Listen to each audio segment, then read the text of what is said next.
किसी भी क्रॉनिक बीमारी को ठीक करने में एक स्ट्रेटजी का बहुत इंपॉर्टेंट रोल होता है और बिना स्ट्रेटजी की कोई भी क्रॉनिक बीमारी ठीक नहीं होती है। दोनों अप्रोच को अडॉप्ट करना पड़ता है, क्यूरेटिव एंड मैनेजमेंट ऑल्सो। जब खास करके ऑनलाइन कंसल्टेशन आप दे रहे होते हैं तो ये भी ध्यान रखना होता है कि कहीं कोई मेडिकल इमरजेंसी हो जाए तो उसके लिए क्या करेंगे। दैट्स वाई आज का ये वीडियो उसके लिए बहुत इंपॉर्टेंट है कि एक्यूट मैनेजमेंट में आप क्या रोल प्ले करेंगे, कैसे क्या अडॉप्ट करेंगे और इसके अलावा जो हमने phases of the treatment divide कर रखे हैं उनका क्या रोल होता है। बने रहिए इस वीडियो के लास्ट तक। आज अपने इस वीडियो में मैं आपको यूरेथ्रल स्ट्रक्चर के ट्रीटमेंट की स्ट्रैटेजी और उसके अलावा मेडिसिन को इमरजेंसी में कैसे यूज़ करना होता है उसके बारे में मैं बताऊंगा। यदि वीडियोज़ आपको पसंद आ रहे हों तो लाइक करिए, शेयर करिए और यदि अभी तक आपने हमारा चैनल सब्सक्राइब नहीं किया तो ज़रूर सब्सक्राइब करिए। मैं डॉक्टर अतुल कुमार सिंह निरामया होम्योपैथिक अपने चैनल में आपका स्वागत करता हूँ।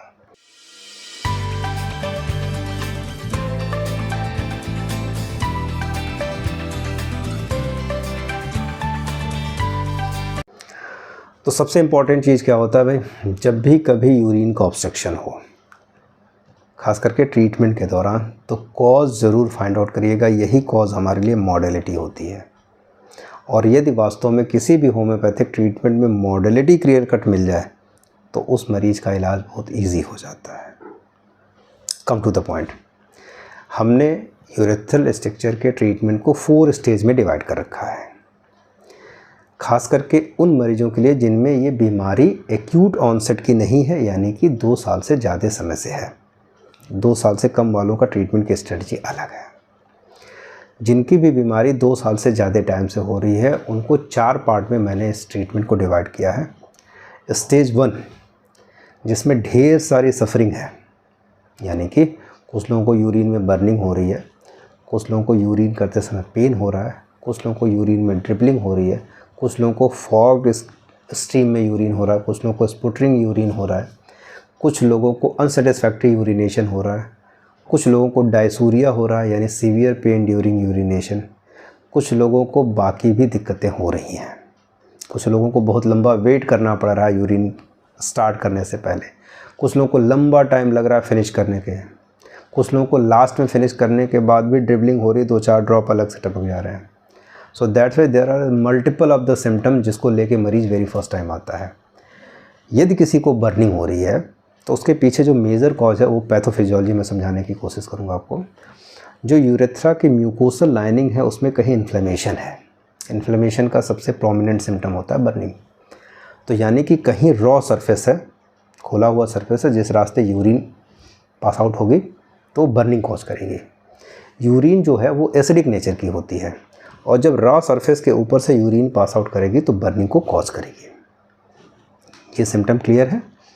ऐसे कंडीशन में ज़्यादा ज़रूरी है कि यदि किसी आदमी को बर्निंग ज़्यादा प्रोमिनेंट है तो इसका मतलब लोकल इन्फ्लेमेशन ज़्यादा है और लोकल इन्फ्लेमेशन के लिए जो दवाइयाँ दी जानी चाहिए वो एंटी इन्फ्लेमेटरी होम्योपैथिक ड्रग्स देनी चाहिए। होम्योपैथी में ऐसी कोई clear cut anti inflammatory drug नहीं होती है, लेकिन फिर भी काफ़ी मेडिसिन जो वेल सिम्टोमेटिकली सेलेक्ट होती हैं वो एंटी इन्फ्लेमेटरी बहुत अच्छा रोल प्ले करती हैं। तो स्टेज फर्स्ट में जब हम ट्रीटमेंट करते हैं किसी भी मरीज़ का तो उसमें सिम्टोमेटिक रिलीफ फर्स्ट प्रायोरिटी होती है। स्टेज 1 में यूरिन का फ़्लो कभी भी अच्छा नहीं होता है।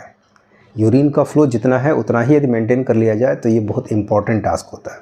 तो स्टेज 1 में सिम्टोमेटिक रिलीफ में बर्निंग में आराम मिल जाता है। इसके अलावा जो चुभन हो रही होती है उसमें आराम मिल जाता है, जो ड्रिबलिंग हो रही होती है उसमें आराम मिलने लगता है, अनसेटिस्फैक्टरी यूरिनेशन में आराम मिलने लगता है।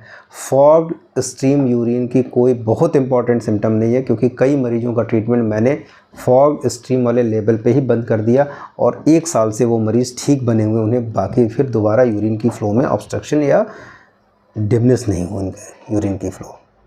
तो ये मेरे लिए बहुत इंपॉर्टेंट सिम्टम नहीं है। दूसरी जो चीज़ें होती हैं, तो स्टेज फर्स्ट में आपको सिम्टोमेटिक रिलीफ मिलना शुरू हो जाता है। 3 से 4 महीने का ट्रीटमेंट होता है और सिग्निफिकेंट आपको रिलीफ मिल जाता है आपके सिम्टोमेटिक चेंजेस में। कई केसेस में क्लियर कट हिस्ट्री मिल जाती है तो कॉन्स्टिट्यूशनल दवाइयों को हायर पोटेंसी में शुरू कर दिया जाता है वीकली, और कई केसेस में नहीं मिलता है तो फिर आगे केस हिस्ट्री प्रोसीड करते हैं। आगे चल के फिर दोबारा जब फिनिश करते हैं तो हम कॉन्स्टिट्यूशन तक पहुँचते हैं। सेकेंड स्टेज में आपको सिग्निफिकेंट आराम मिल चुका है आपको सिम्टोमेटिक दिक्कत में, लेकिन अप्स एंड डाउन है। मतलब कभी कभी लगता है कि हफ्ते के 6 दिन तो अच्छे गुजरे लेकिन एक दिन दिक्कत हुई। सेकेंड स्टेज में जब 3 से 4 महीने का ट्रीटमेंट कंप्लीट होता है तो ये अप्स एंड डाउन सेटल हो चुके होते हैं। यानी कि स्टार्टिंग से लेके 6 से 8 महीने में आप एक स्टेबल कंडीशन में आ चुके होते हैं और आपको कोई सिम्टोमेटिक दिक्कत मेजर इफेक्ट नहीं करती है, अप्स एंड डाउन सिम्टम्स में नहीं होते हैं यदि आप प्रिकॉशंस के साथ चलते हैं तो। और यहाँ रोल शुरू होता है अब कॉन्स्टिट्यूशन बेस की होम्योपैथिक दवाइयों का, जहाँ से आपकी बीमारी और दवा की डोजिंग कम होना शुरू हो जाती है। फर्स्ट फेज में जहाँ प्रोमिनेंट सिम्टम थे वहाँ नंबर ऑफ़ मेडिसिन ज़्यादा थी, फ्रिक्वेंटली रिपीटिशन था क्योंकि जल्दी आराम देना है। कई बार डिस्टेंस वाले पेशेंट में हमें 1-2 दवाइयाँ एक्स्ट्रा देनी पड़ती हैं जो इंडिकेटेड नहीं होती हैं कि कहीं यूरिन का ऑब्स्ट्रक्शन ना होने पाए। उसके बाद आते हैं स्टेज 3 में, यहाँ दवाइयों की मात्रा अब कम होनी शुरू हो जाती है, डोजिंग को टैपर डाउन किया जाता है, कॉन्स्टिट्यूशन बेस की होम्योपैथिक दवाइयों को ज़्यादा प्रेफरेंस में रखा जाता है क्योंकि अब यहाँ से रिकवरी को कंटिन्यू करना है। यहाँ से यूरिन का फ्लो अब अच्छा होना शुरू हो जाता है, यूरिन के फ्लो में सिग्निफिकेंट चेंजेस आने लगते हैं, मान के चलते हैं कि 50% प्लस इम्प्रूवमेंट आ जाता है यूरिन की फ्लो में। यहाँ से वास्तव में कॉन्स्टिट्यूशन बेस की होम्योपैथिक दवाइयाँ वीकली चलनी शुरू हो जाती हैं और उसके बाद या फिर 15 दिन पे एक बार चलती हैं, और ऑर्गेनिक रेमेडी जो लोकल लेवल पे काम करती है उसकी डोजिंग को टैपर डाउन कर दिया जाता है। ये भी इलाज 3 से 4 महीने का होता है। Final and conclusion, the fourth stage में मेडिसिन को काफ़ी हद तक कम कर दिया जाता है, प्रिकॉशंस का ज़्यादा इंपॉर्टेंट रोल प्ले करवाया जाता है, मरीज को डाइट और रेजिमाइन के बारे में ज़्यादा करेक्टली एक्सप्लेन किया जाता है। इसके अलावा यहाँ कॉन्स्टिट्यूशन बेस की ही दवाइयाँ चलती हैं इंटरप्टेड डोज में, ताकि ये तो मालूम चले कि जो दवाइयाँ चली हैं उसका रिज़ल्ट कैसा रहा। कई बार दवाइयाँ कॉन्टिन्यूटी में चलती हैं, कई बार स्टॉप हो जाती हैं, कई बार फिर दोबारा उसे देना पड़ता है। ये मतलब fourth phase is the testing phase कि आपकी रिकवरी कितनी अच्छी हो गई। तो टोटल यदि बहुत सीवियर कॉम्प्लिकेशन ना हो तो ये ट्रीटमेंट जो होता है वो 1 साल से 1.5 साल का टाइम लेता है रिकवरी के लिए, और उसके बाद डाइट एंड रेजिमाइन के पे मरीज को जो भी एडवाइसेज हैं वो देकर छोड़ दिया जाता है और दवाइयाँ बंद कर दी जाती हैं। डाइट, रेजिमाइन एंड रूटीन का बहुत इंपॉर्टेंट रोल है किसी भी क्रॉनिक बीमारी से बाहर निकलने में, भले ही वो यूरेथ्रल स्ट्रक्चर ही क्यों ना हो। तो ज़रूरी ये होता है कि डाइट एंड रेजिमाइन के कॉन्सेप्ट को समझिए, इसको अपने इम्प्लीमेंटेशन में लाइए। क्यों? क्योंकि हेल्थ की कंडीशन को मेंटेन रखना सबसे मुश्किल टास्क होता है। हेल्थ तो अचीव करना बहुत मुश्किल काम नहीं होता है, किसी भी बीमारी को ठीक करना इतना मुश्किल काम नहीं होता है जितना उस बीमारी को ठीक करने के बाद एक हेल्थ की कंडीशन को मेंटेन करना होता है। सो that's why it is a very difficult task for the patient also, जो रिकवर कर जाते हैं और उसके बाद जो डाइट एंड रेजिमाइन को सही तरीके से मेंटेन नहीं कर पाते हैं।